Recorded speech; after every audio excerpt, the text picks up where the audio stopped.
सद्गुरु श्री ब्रह्म चैतन्य महाराज गोंदवलेकर, इनका प्रवचन 17 जून। गृहस्थी की गड़बड़ी में ही परमार्थ साधें। न्यायालय में ली हुई कसम जैसे लोग सच नहीं मानते, उसी प्रकार गृहस्थी में कुछ लोग झूठ व्यवहार करते हैं और कहते हैं व्यवहार तो ऐसा ही होता है। ये कोई सही ढंग से की हुई गृहस्थी नहीं। गृहस्थी में यदि समाधान नहीं हुआ तो समझो वो सफल नहीं हुई।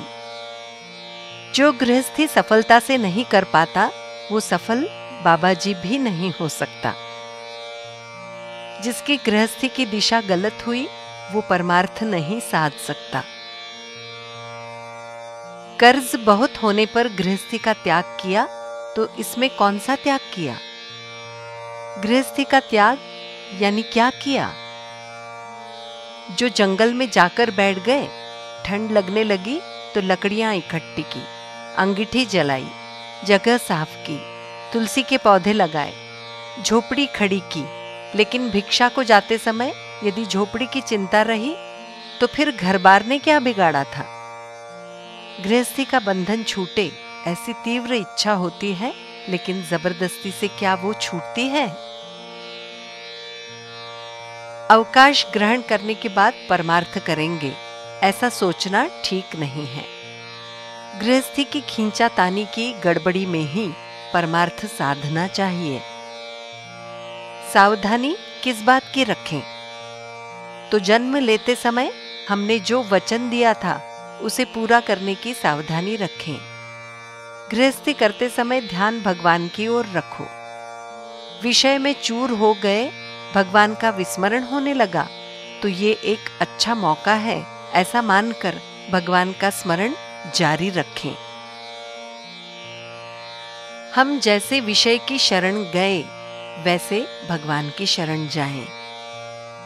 चित्त शुद्ध करके विचार करें और देखें कि हम विषय के कितने अधीन हुए हैं। विषय से अलग होने पर ही ये समझ में आ सकता है कि हम विषय के कितने अधीन हुए हैं। व्यसनी इसका विचार करें कि मैं व्यसन में लिप्त होने के पूर्व कैसा था। मैं पहले हनुमान जी के दर्शन के लिए जाता था, अब विषय में मग्न होने पर हनुमान जी की याद भी नहीं आती।